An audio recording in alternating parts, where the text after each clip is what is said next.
Ito naman ang 5 Chinese na nag-e-espiya umano sa mga barko ng Philippine Coast Guard at Navy sa Palawan. Nasa frontline ng balitang yan si Elaine Fulgencio. Kung titignan ng lalaking ito, iisipin lang na ordinaryong turista lang siyang kumukuha ng video at picture sa tabing dagat sa Puerto Princesa, Palawan. Pero ayon sa mga residente roon, may kahina-hinalang kilos ang turista. Ang kinukuhanan niya pala ng larawan at video, mga barko ng Philippine Coast Guard. Kwento ng isang testigo na si alias Lady, nagulat siya nang malamang naglagay ng CCTV sa lugar ang turista nang walang pahintulot. Doon ako nagdududa, parang kahina-hinala yung kilos nila kasi nakaharap po doon sa West Philippine Sea. Kasi doon po ang daanan ng barko ng mga Coast Guard, Philippine Navy. Pati raw naval detachment sa Ulugan Bay na parte ng Naval Forces to West, kinukuhanan din ng video. Nagpapalipad din po sila ng drone. Doon yung barko lang po ng Navy po yung itsura nila po. Ayon sa NBI, nagpakilala umanong Taiwanese tourists ang Chinese nationals. Posible raw na pang-espiya ang ginagawa nila na konektado umano sa inarestong Chinese spy kamakailan na si Deng Yuanqin. Itong grupo nito, sila po ang nagmamanman doon sa Palawan. No?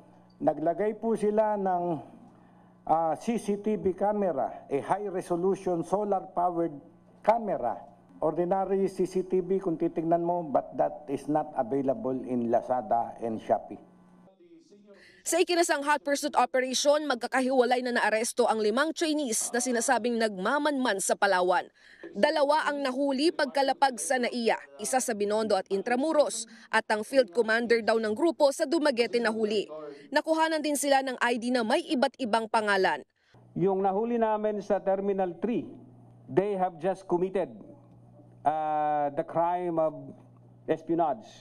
After the arrest, we've received another intelligence packet and we've conducted verification na aside sa 2 grupo na yon, meron silang kasama dito sa Manila na they were about to link for the collation of the data. Ayon kay Armed Forces Chief General Romeo Browner, delikado raw para sa national security ang nakuhang datos ng mga Chinese. Posible raw gamitin ito para targetin ang mga base militar sa bansa.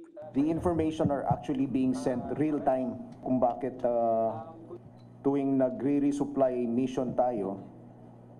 Pag alis pa lang nung barko natin, alam na nila. Meron kaming nakita at least 4 pa na mga CCTV na nakakalat po dun. Mariin namang itinanggi ng umano'y leader ng grupo na nag-iispiya sila rito. Hindi man.